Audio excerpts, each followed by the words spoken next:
नमस्कार मेरी YouTube family, हमशिका voice में आप लोगों का स्वागत है। आज हम लोग सुनते हैं एक नई कहानी। किसी को स्टेशन भिजवा दो जी, कानपुर वाली दीदी की ट्रेन आने ही वाली होगी, नहीं तो आते ही कहेगी कि दयाल तुझसे इतना भी ना हुआ कि दीदी को लेने स्टेशन आ जाता या किसी को भेज ही देता।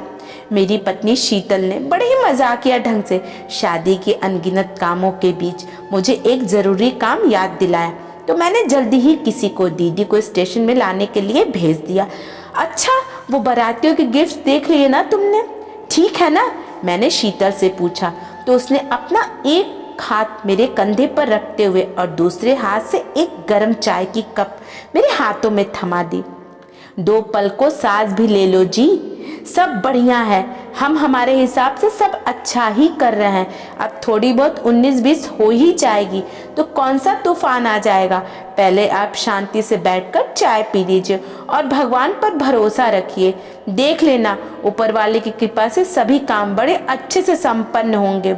हाँ, शीतल कह तो सही रही थी, पर बेटी की शादी की तैयारियों में जुटा पिता कभी चैन से बैठे देखा नहीं, तो मैं चैन से कैसे बैठ सकता था भला।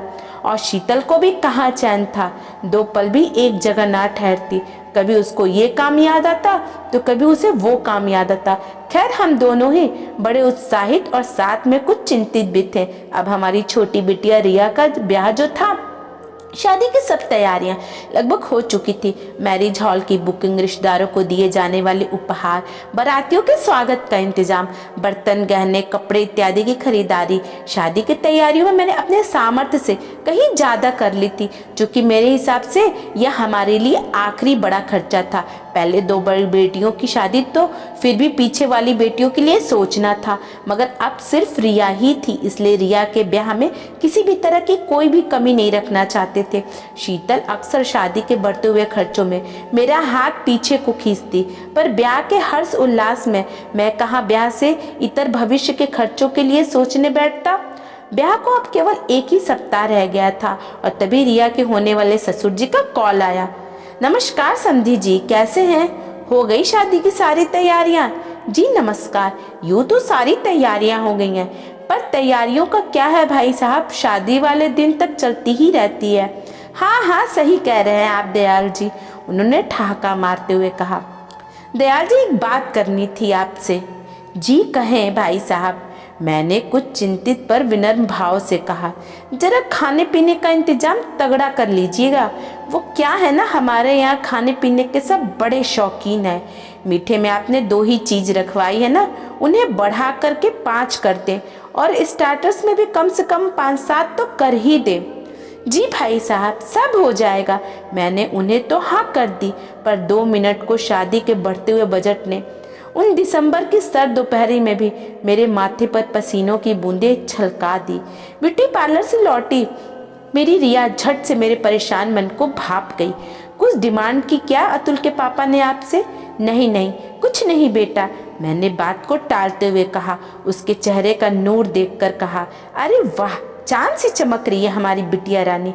पार्लर जाकर तो तेरा चेहरा और भी खिल उठा है। अपनी माँ को भी ले जाती, वो भी थोड़ा यंग देखने लगती। मैंने अपने बगल में बैठी रिया की माँ शीतल को कोहनी मारते हुए छेड़ा। पापा, आप बात मत घुमाओ, बोलो जल्दी। क्या बोले अतुल के पापा?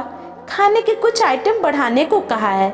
लाख इशारे करने पर भी शीतल ने अपना मुंह रिया के सामने खोल ही दिया। आखिर जिसका डर तो जायज ही था, बुढ़ापे में ही तो सबसे ज़्यादा पैसों की ज़रूरत पड़ती है। मैं तो अपने सारी जमा पूंजी खर्च करने लगा था अपने आप, और अब एक भी खाने के आइटम नहीं बढ़ाएंगे। उसने मुझे बिल्कुल उसी तरह डांटा जैसे मैं कभी छोटी सी रिया को डांटा करता था। अब एक भी और चॉकलेट नहीं रिया, वरना दांत सड़ जाएंगे। आपकी बेटी नौकरी करती है पापा, और अतुल भी इन सब बातों के खिलाफ है। मुझे दहेज लेने वालों के यहाँ नहीं जाना पापा। आप ही तो कहते हैं कि दहेज बहुत बुरी प्रथा है, फिर आप ही आज इस बात का समर्थन करने लगे। नहीं बेटा, ये सब दहेज नहीं होता है, उन्होंने तो दहेज की बात ही नहीं की।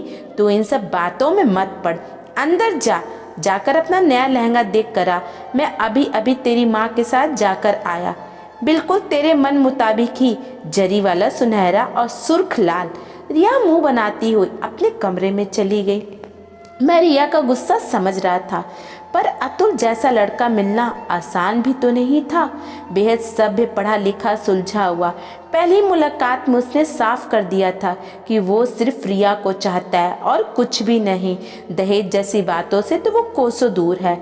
वैसे अतुल के पापा ने भी ऐसी कोई बड़ी मांग नहीं की थी। बारातियों का अच्छा स्वागत, उनके उपहार, सब थोड़ा दहेज होता है। हाँ, उन्होंने इतना जरूर कहा था कि बस शादी ऐसी होनी चाहिए कि उनकी नाक ऊंची बनी रहे, पर इसका अर्थ आप जो चाहे निकाल सकते हैं। खैर, मुझे मेरे ईश्वर पर पूरा भरोसा है। मुझे पता था कि पिछली 2 बेटियों की शादी की तरह ये तीसरी शादी भी बड़े अच्छे से संपन्न कर लूँगा। 3 बेटियां हैं, कैसे ब्याहेंगी? 3 लड़कियों के बाप हो, जरा 4 पैसे बचा कर चलो। इस तरह के ताने लंबे समय से सुनता आ रहा था, पर कभी भी मैंने इस तरह की बातों को दिल पर नहीं लिया। पर आज थोड़ा परेशान था। मेरे दोनों बड़े दामाद मदद के लिए तैयार थे।